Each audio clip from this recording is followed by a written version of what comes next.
Hi guys, எல்லாருக்கும் வணக்கம். நம்ம வீடியோவில் பார்த்துட்டு வந்து பார்த்தீங்கன்னா வினோ வந்து பார்த்தீங்கன்னா ஒரு 42வது நாளாக இருக்கும்போது அபாசன் ஆயிடுச்சு.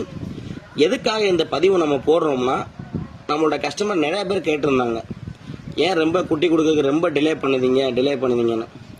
ஏன்னா அவங்களுக்கு புரியணுங்கிறதுக்காக தான் இந்த வீடியோவை நம்ம போடுறோம். ஏன்னா ஒரு சில டாக்கு வந்து பார்த்தீங்கன்னா மேட்டிங் பண்ணுவோம்,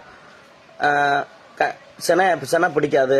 ஒரு சில டாக் வந்து பார்த்தீங்கன்னா இந்தமாரி ஏதாவது கரைச்சி போட்டுரும், இந்தமாரி பிரச்சனை இருக்குது. இதெல்லாம் தாண்டி தான் நம்ம ஒரு லிட்டர்மெண்ட் எடுக்க வேண்டியதாக இருக்குது. ஈஸியாக லிட்டர்மெண்ட்லாம் எடுக்க முடியாது. ஏன்னா இந்த விஷயம் வந்து டாக் வளர்க்குறவங்களுக்கு வந்து தெரியும், வளர்க்காத நண்பர்களுக்கு வந்து புரியாது. அவங்களுக்கு தெரியணுங்கிறதுக்காக தான் இந்த வீடியோவே போடுறோம். நம்ம நினச்ச டைமில் குட்டி போடாததுனால நம்ம அடுத்த லிட்டர்மெண்ட் வரைக்கும் கொஞ்சம் வெயிட் பண்ணுற மாதிரி இருக்கும். அவ்வளோதான், வேற ஒன்றும் கிடையாது. கூட ஒரு மந்த் வெயிட் பண்ணுவீங்க, அவ்வளோதான். ஓகே கைஸ், நன்றி, வணக்கம்.